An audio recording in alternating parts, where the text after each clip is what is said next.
আজকে আমরা দেখতে চলেছি পিএন জাংশন ডায়োডের ফরওয়ার্ড বায়াসের যে প্র্যাকটিক্যালটি থাকে, মানে প্রথম দিকে ফরওয়ার্ড বায়াসে যদি আমরা প্রথম ভোল্টেজ বৃদ্ধি করি কোনো কারেন্ট পাবো না, কিন্তু সেটা যখন ভোল্টেজটা একটা লিমিটের পরে বৃদ্ধি করতে লাগবো, যেখানে আমরা গ্রাফটা এঁকে রেখেছি, একটা টাইমের পরে যখন ভোল্টেজ অল্প বৃদ্ধি পাবে এক্সপোনেনশিয়ালি কারেন্টটা বাড়তে থাকবে। এটা হচ্ছে আমাদের ফরওয়ার্ড বায়াসের ক্যারেক্টারিস্টিক। হ্যাঁ, পিছনে আছে আমাদের সার্কিট ডায়াগ্রাম, এটা এখানে দেখাচ্ছি, তারপরে আমি এখানেও বুঝিয়ে দিচ্ছি। হ্যাঁ, আমাদের কাছে একটা ব্যাটারি, মানে যেখান থেকে ভোল্টেজ সাপ্লাই করছি, যেটা পরিবর্তনশীল, কারণ আমাদেরকে কম থেকে বেশিতে দেখতে হবে কীরকম কারেন্ট ফ্লো হচ্ছে। এখানে একটা ওহম আছে, আমরা মানে একটা রেজিস্টার আছে, সেটা আমরা এখানে লাগাইনি। ও কানেকশন আছে, ঠিক আছে। এবার এখানে আছে আমাদের কাছে একটা অ্যামমিটার, মানে এখানে কতটা কারেন্ট যাচ্ছে যেটা আমরা পরিমাপ করছি, যে পরিবর্তনটা কীরকম হবে কারেন্টের এক্সপোনেনশিয়াল পরিবর্তন, তার জন্য অ্যামমিটার। তারপর আছে আমাদের একটা ডায়োড, পিএন জাংশন ডায়োড, যেটা আছে ফরওয়ার্ড বায়াসে, মানে যার পজিটিভ এন্ডে আমরা পজিটিভ ভোল্টেজ দেবো এবং নেগেটিভ এন্ডে কম ভোল্টেজ দেবো। এবং তার পাশে আছে আমাদের একটা ভোল্ট মিটার, যে তার দু প্রান্তে কতটা ভোল্ট দিয়েছি সেটা জানার জন্য। এবার এখানে আমরা সার্কিট ডায়াগ্রামটা দেখে নিই। আমরা ফরওয়ার্ড বায়াসে জানি কম ভোল্টেজ দিতে হয়, বেশি ভোল্টেজ নয়। আমার কাছে আছে 0 থেকে 2 ভোল্ট পর্যন্ত ভোল্টেজটা। এখানে এটার আছে আমাদের ভোল্ট মিটার। পজিটিভ এন্ড আমরা দেখি, পজিটিভ এন্ড, এটা পজিটিভ থেকে আমরা ভোল্ট মিটারে পজিটিভ এন্ডে গেলাম, এবং নেগেটিভ থেকে আমরা নেগেটিভে ভোল্ট মিটারে দিয়ে দিলাম ভোল্টেজ মাপার জন্য। আরেকটা প্রান্ত ব্যাটারি, যেটা পরিবর্তনশীল ভোল্টেজ দিচ্ছে ব্যাটারিটি, সেটা গেল কোথায়? এদিকে দেখা যাচ্ছে লাল তারটি সার্কিটের পজিটিভ এন্ডে, এই যে এইখান থেকে সার্কিটের পজিটিভ এন্ডে। এবং তারপরে আসছি আমরা নেগেটিভ দিকে এলাম, সেখান থেকে চলে গেলাম আমরা অ্যামমিটারে। এই যে এখান থেকে আসছে অ্যামমিটারের অন্য প্রান্ত থেকে সার্কিট কমপ্লিট করে দিচ্ছি আমরা ব্যাটারির নেগেটিভ প্রান্ততে। এটা হলো আমাদের এখানকার সার্কিট ডায়াগ্রাম। ডায়োড আছে, এটার ভিতরে আমাদের ডায়োড রাখা আছে। এটা মডার্ন একটা যন্ত্র, তার জন্য ডায়োড ভিতরে গেছে। হ্যাঁ, ওই ডায়োডটা আমাদের একবার দিত, যে ডায়োডটা, হ্যাঁ এই তো, এই যে এটা হচ্ছে ডায়োডটি। এটা পজিটিভ প্রান্ত, এটা নেগেটিভ প্রান্ত, মাঝে এটা হচ্ছে পিএন জাংশন ডায়োড। সেটা নিয়ে এত আমাদের প্র্যাকটিক্যাল। ঠিক আছে, দেখি ভোল্টেজ বাড়িয়ে দেখি কি হয়। এটা হচ্ছে পরিবর্তন করার জায়গা। তোমরা দেখো আমি কতটা ভোল্টেজ দিলাম, কিছু পয়েন্টে ভোল্টেজ দিয়েছি। এখানে কি কোনো রিডিং আসছে অ্যামমিটারে? কোনো রিডিং নেই। আরেকটু বৃদ্ধি করি, ভোল্টেজ বাড়ছে, অ্যামমিটারে কোনো রিডিং নেই। দেখি আস্তে আস্তে বৃদ্ধি করি অ্যামমিটারে আসছে কিনা। এখনও কিন্তু ভোল্টেজ বাড়ছে, অ্যামমিটারে কিন্তু রিডিং নেই। এই অ্যামমিটারে রিডিং এসছে, অ্যামমিটারে অল্প রিডিং এসছে। কত ভোল্টে? প্রায় 0.4 ভোল্টে। তাহলে এখান থেকে আমরা যদি গ্রাফ দেখাই, আমাদের খাতা কলমে যেটা পেয়েছি, এখানেও গ্রাফ আছে। এই যে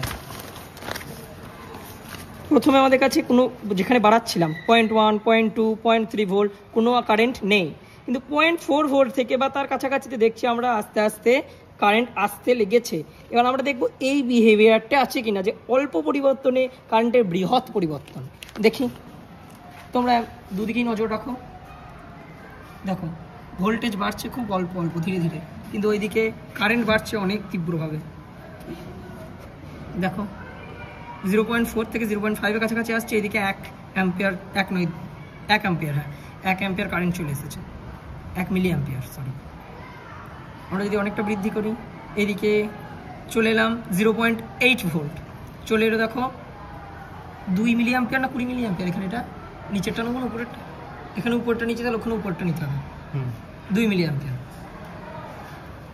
না 20 মিলি অ্যাম্পিয়ার, 20 মিলি অ্যাম্পিয়ার, ঠিক আছে। না 20 মিলি অ্যাম্পিয়ার হলে তাহলে মাইক্রোর ক্ষেত্রে 2 হবে নাকি? এটা 20 মিলি অ্যাম্পিয়ারই, অত কম কারেন্ট হবে না। ঠিক আছে, কারেন্টটা বাড়বে, ফরওয়ার্ড বায়াসে কারেন্ট মিলি অ্যাম্পিয়ারই হবে। হ্যাঁ, 1-2 হবে না, এটা বেশি। ঠিক আছে। আমরা এবার দেখছি ভোল্টেজ এলো প্রায় 1.2 ভোল্টে। এদিকে আমাদের অ্যামমিটারে পরিবর্তন চলে এসছে প্রায় 35 অ্যাম্পিয়ারের কাছাকাছি, মিলি অ্যাম্পিয়ারের কাছাকাছি, যেটা প্রথম দিকে আসছিলই না। আমি যদি আবার ঘুরিয়ে 0.4-এ চলে যাই, দেখতে পাবো 0.4-এর কাছাকাছিতে দেখতে পাবো কারেন্ট নেই। কিন্তু তারপরে যখন একটু পরিবর্তন করছি, কারেন্টের একবারে হিউজ পরিবর্তন ঘটছে। ভোল্টেজ কিন্তু আমি একই হারে পরিবর্তন করছি, কিন্তু তোমরা দেখতে পাচ্ছ কারেন্টের কাঁটাটা কত হারে বৃদ্ধি পাচ্ছে। এটা থেকে প্রমাণ পাচ্ছে আমাদের গ্রাফটা, এটা প্রথম থেকে আমরা দেখে রেখেছিলাম, খাতা কলমে করেছিলাম, সেটা এখানে আমরা প্র্যাকটিক্যালি করতে পারছি। ছাত্র তোমরা সবাই বুঝতে পারলে? আমরা চলে এসেছি এবার একটা ডিজিটাল মিটার নিয়ে। এই মিটারটি আমাদেরকে ডিজিটালি দেখাবে, ওখানে যেটা অ্যানালগি বুঝছিলাম আমরা। ঠিক আছে, এখানে কানেকশনটা তোমাদেরকে আরেকবার দেখিয়ে দিই। কানেকশনটা একটু আলাদা আছে, কারণ আমাদের বাইরে ডায়োড আছে, পিএন জাংশন ডায়োডটা বাইরে আছে। পজিটিভ এন্ড থেকে পজিটিভ এন্ডে পাওয়ার সাপ্লাই, নেগেটিভ এন্ড থেকে নেগেটিভ এন্ডে, ঠিক প্যারালালি পজিটিভ থেকে পজিটিভ, নেগেটিভ থেকে নেগেটিভ। কোথায়? ভোল্ট মিটারে। ভোল্ট মিটারে দেখে নেবো আমরা কীরকম রিডিং আসছে। এটা নেগেটিভে আছে আমাদের যন্ত্রের একটু ত্রুটির জন্য। তারপর আছে আমাদের অ্যাম্প মিটার, যেটা এর সাথে সিরিজে কানেক্ট হয়ে আছে। অ্যাম্প মিটারে গিয়েছে, অ্যাম্প মিটার থেকে এসছে।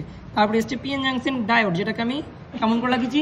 সোজা করে লাগিয়েছি, মানে পজিটিভ এন্ডে পজিটিভ, নেগেটিভ এন্ডে নেগেটিভ, পি এর দিকে পজিটিভ, এন এর দিকে নেগেটিভ, ফরওয়ার্ড বায়াস, এবং সার্কিট কমপ্লিট। তোমরা এখানে দেখো, এই দিকে নজর রাখবে। 0.2 ভোল্ট, কোনো কারেন্ট আছে? 0.15 ভোল্ট, এখনো কোনো কারেন্ট নেই। চলে গেলাম 0.3 ভোল্ট, এখনো কোনো কারেন্ট নেই। 0.37, এবার কারেন্ট এসছে। 0.3 মিলি অ্যাম্পিয়ার। আর একটু পরিবর্তন করি, দেখো 0.39 করলাম, চলে এলো 0.5 মিলি অ্যাম্পিয়ার। 0.42-তে চলে এলো 1.6 মিলি অ্যাম্পিয়ার, মানে কত বৃদ্ধি পেয়ে গেল। এতক্ষণ যেটা কোনো পরিবর্তনই আসছিল না, এই মুহূর্ত থেকে পরিবর্তন আসতে লেগেছে। আবার দেখো 0.45 থেকে 0.47, 48, এটা কতটা বৃদ্ধি পেয়ে গেল, তোমরা নজর রাখো। এক্সপোনেনশিয়ালি বৃদ্ধি পাচ্ছে। 0.6, 17.4। বুঝতে পারছিস তোরা? দেখ 0.69 করলাম, এদিকে 29 চলে এসছে। 0.69 ভোল্ট, ভোল্ট 29.2 মিলি অ্যাম্পিয়ার। তাহলে আগেরটাও এরকম ভ্যালু দেবে। এখানে 0.77, 54 মিলি অ্যাম্পিয়ার চলে গেল, যেটা প্রথম দিকে পরিবর্তনই হচ্ছিল না। ঠিক আছে, আর বেসিক্যালি এটা প্রচুর সেন্সিটিভ, নষ্ট হয়ে যেতে পারে। ঠিক আছে, এই আমাদের সব ছাত্ররা বিবর্তন উপরে দাঁড়িয়ে নাচছিল। সাথে আছি আমি, আগের বছর করতে পারিনি বলে চলে এসেছি, এবছর আবার। মনে করে দিলাম। হ্যাঁ,